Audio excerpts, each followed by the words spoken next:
right, little quiz. Little quiz. Oprah Winfrey, Jerry Seinfeld, Rupert Murdoch, Katy Perry, and Bush twin Barbara. I mean, they're as far apart as you can get. But what do they all have in common? Meditation. While meditation is becoming more mainstream, let's get real. There are many of you who think meditation looks like this, right? You got to be in some crazy, wacky place that you never would go. Today, we're busting the biggest myths about meditation to show you why all those folks and so many more are actually using meditation. And I brought world-renowned expert Bobby Roth here. He's taught the biggest names in the world how to meditate, including the ones that I just mentioned. He taught me, he taught my whole team, he taught all of Oprah's team. That's where we got the idea from. Yet when folks hear the word meditation, as much as they may respect the people who do it, they're skeptical. You were a skeptic. What turned it around? There's so many misunderstandings about the word meditation. You know, it just means anything. It could be jogging, running, it could be a sect, it could be anything. And now, fortunately, because of science, and that's what drew me to Transcendental Meditation, to learn to meditate, is science.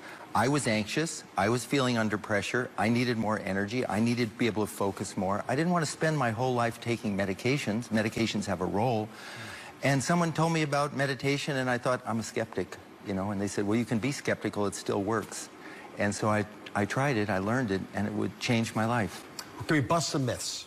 Sure. Because I'm hoping with your help and a little bit of the science you talked about, we can convince people this is a big change they need to make this year. First up, the big myth that you don't have time. Who has time to meditate, to sit there and do nothing?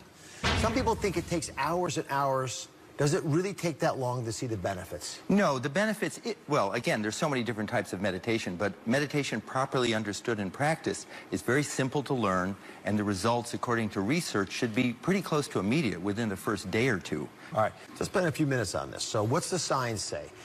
It may lower your heart disease risk, #1 cause of death in America, especially in some populations, helps with blood pressure. Important. It may help with back pain. And when I speak about these things, by the way, I mean, like the American Heart Association for the first time is recommending meditation. And then there's the issue of anxiety and depression that Bobby mentioned. And here there's, again, pretty good evidence that you can make a dent. It's not that it's going to replace everything else you might try, but why not try something that you control, that's free for you, that you can use whenever it's beneficial? It's a great adjunct. It's a tool in the toolbox, and it's an important tool in the toolbox. Okay, next myth. It's only right for some types of people. So, you know, you got to be one of those crunchy folks. You know, granola-ish folks.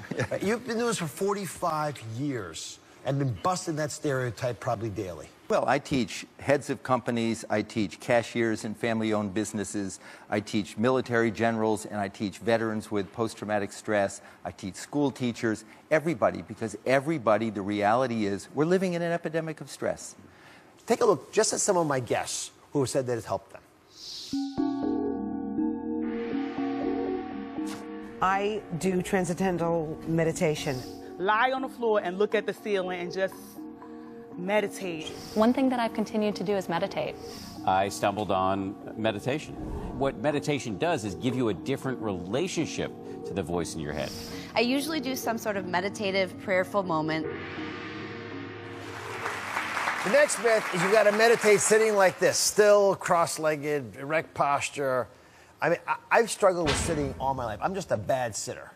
And you argued early on in my meditation training with you that I was wasting my time even worrying about that. Yeah, I mean, you want to sit comfortably. The idea of meditation is that you access silence within. If you're worried about, oh, my knee hurts and my back hurts and I have an itch, but I can't scratch it, that's how counterproductive. So that's another myth about meditation. Meditation is a comfortable practice. Right. So what do people say, you're out there right now, who say they tried meditating, but they don't think it works for them?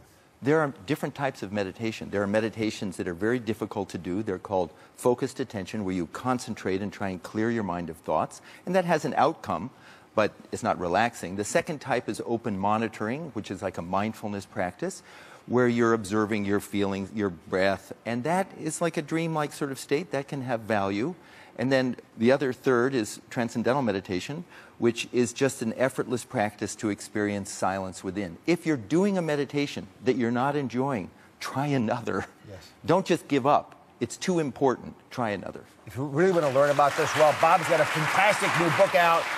It's called Strength in Stillness. It's perfectly done. If you want to touch the water of meditation. In fact, speaking of that, when we come back, the meditation technique that Bob says is the most powerful in the world. This is how I got started. Stick around.